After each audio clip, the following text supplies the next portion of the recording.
Metal Mondays on FlirtFM. Galway's only alternative. From 9 o'clock, the Cranium Titanium Show with Trevor McCormick.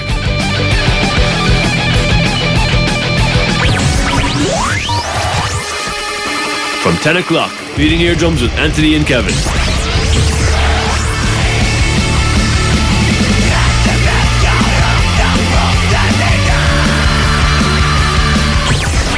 Metal Mondays on FlirtFM, Galway's only alternative.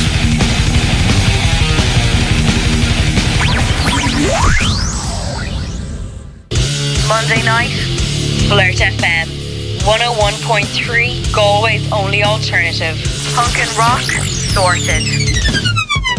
Right now, it's time for Cranium Titanium with Trevor McCormick. Text the show on 085 180 1013.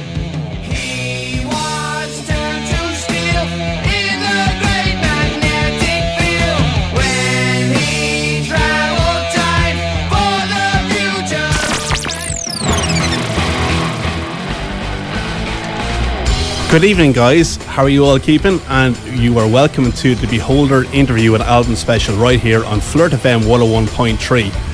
You're listening to the Cranium Titanium Metal Show with Trev, and for details go to www.flirtfm.ie or Cranium Titanium page on Facebook. So for the next hour, we will feature an interview that I held with Beholder frontman, the legend that is Simon Hall, when they played recently in Dublin. So, without further ado, sit back, relax, and enjoy the special. Hello, Simon. It's an absolute pleasure to meet you here in Dublin. You're the frontman for British metal titans Beholder. And could you talk me through how Beholder came to be? I believe you started off as a covers band, the Handsome Beasts. Yeah, I was in a new wobbin band called the Handsome Beasts back in the day. I was basically drafted in on the back of a guy called Gary Dalloway, Flabby Dalloway, who unfortunately passed away. And I was asked by him prior to his death that if anything happened, I should get dragged in, which is a beautiful sentiment, really. But yeah, basically what was happening is it wasn't all that busy. So we set up Beholder, or I set up Beholder with relation to going out and doing some gigs and just doing cover versions, making a bit of pin money on the side. And it kind of flourished from there. We were sort of rolling for 2 or 3 years, and then the band was so good. I just said, look, we need to write our own shit. We need to do our own material and take it from there. And that's when we did an EP with Never Take Us Down on it. And then went on to do The Awakening in 2009 up till the recent release, The Order of Chaos now. So, yeah, it's gone really well. It's an honest, balls-out metal band that doesn't pretend to be anything other than it is. 5 drunken guys from the Midlands just spouting fury and chaos at people, you know. And it's got its melodic sensibilities, you know. We still tip a hat to the old school. But we're just an out-and-out metal band. That's it. We don't put ourselves in a bracket. We're not a core. We're not a genre.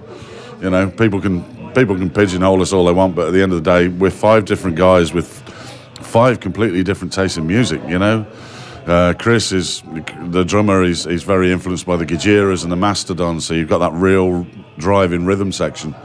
Scott is, you know, he's into Clutch through to Prague. He's into everything, and Martin's into In Flames.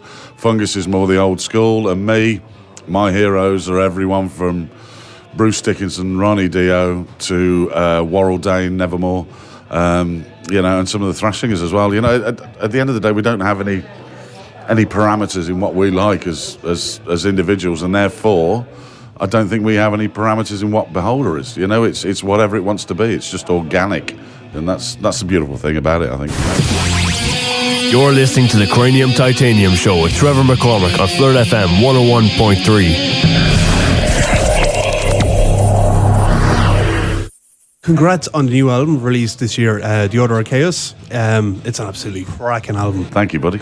You must be very pleased with it. We're over the moon because it's the first thing we've recorded with Scotty, and after the turmoil we had with the last record label, we decided to do everything ourselves. You know, we put it out on our own label. We recorded the whole damn thing ourselves, which took us fucking ages because we had to learn the process of recording, and we had to, you know, get it right. Yeah, it's been a labour of love, but the fact is we've come out with a product that we're so happy with. And the beautiful thing is as well, we're getting loads of good media. You know, loads of people are picking up on the album and saying it's just honest. It's an honest metal album, both lyrically and musically, which I think is kind of lost in a lot of the breaking bands, isn't it? You know, they sort of template stuff, and it seems very formulaic, and you know, it's all run to a click track and all this. Like ours is, it's just open, it's just honest, and you know, I think that's one of the reasons why it's working. You know, Do you shy away from the whole Pro Toolsy click track thing? We do and we don't. I mean, the fact is, on certain tracks and on certain sections, yes, the clicks are vital so that we can get that panned out rhythmic sound. When it comes to the Pro Tools aspects, yes, we did use Pro Tools simply as an interface to create. But the fact is, we didn't use it to manipulate the music, if you know what I mean. So there's no auto-tuning, there's none of this shit, because at the end of the day, I have to produce live what I can produce on the record. And if I can't produce it on the record because I've got to auto-tune to the next pitch, then I can't do it live. Well, that's not going to happen, because first and foremost, we're a live band. You know, people know us as being a live band. We're not one of these bands that would bring a samples track and play to a samples track, because that would constrict us and that would be horrible. You know, you'll see us tonight. We're very free flowing. You know, the set changes every night, just in what we're doing. You know, it's because it's like I say, it's organic. It's just honest. So no miming for Beholder then? No. I can't ever see me going on with a fucking backing track. That would drive me nuts.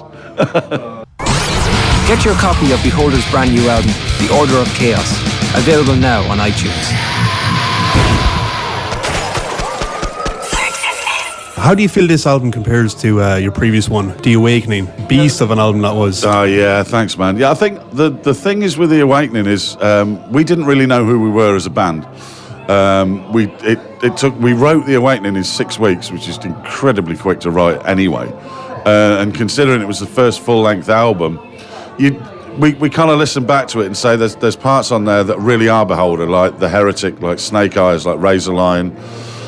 But there were also a couple of tracks on there that weren't Beholder, really. We were still trying to find a feat. Tracks like, I mean, they're still great tracks, but they're not us as Beholder as we know it. There's tracks like Show No Mercy and Kiss My Ass and stuff like that. That's great fun though, Kiss My Ass. Yeah, it is, but it's not Beholder. It was kind of I have to say, lyrically, I'm being really honest here. A lot of people love Kiss My Ass, but it was kind of a throwaway lyric, and it was one of the last ones I wrote, and I was like, I look back at it and think, yeah, I could have done better. But you sound like you're having so much fun, even from the laugh. We were, yeah. You know? Yeah, that's a good point, yeah. I suppose, you know, we keep moving on and keep evolving stuff, and people keep asking us, are we going to put that back in the set? And I think we might do eventually, you know? Oh, yeah. Head down, no nonsense, mindless boogie, you know? Yeah, I'm always up for that, yeah.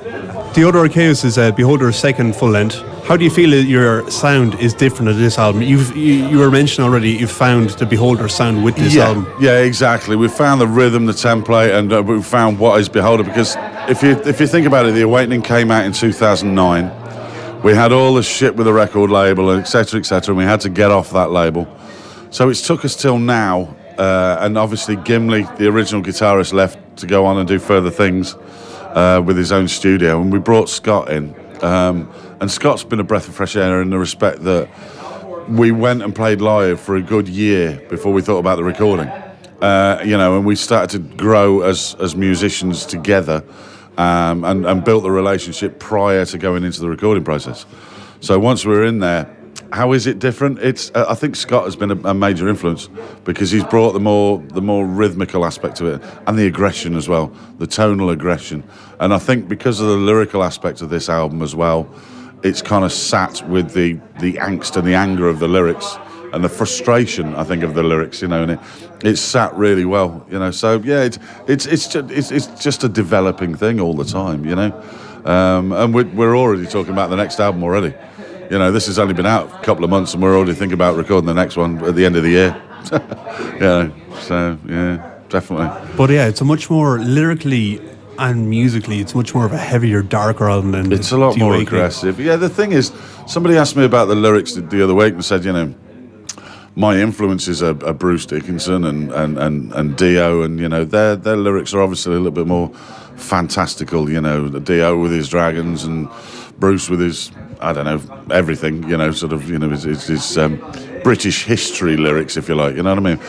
And yeah, I'd love to sing those kind of songs. But the fact of the matter is, we live in a society now, man, where you have to be extremely honest with what's going on. We're as a society, both nationwide, Europe-wide, worldwide, we're in dire straits.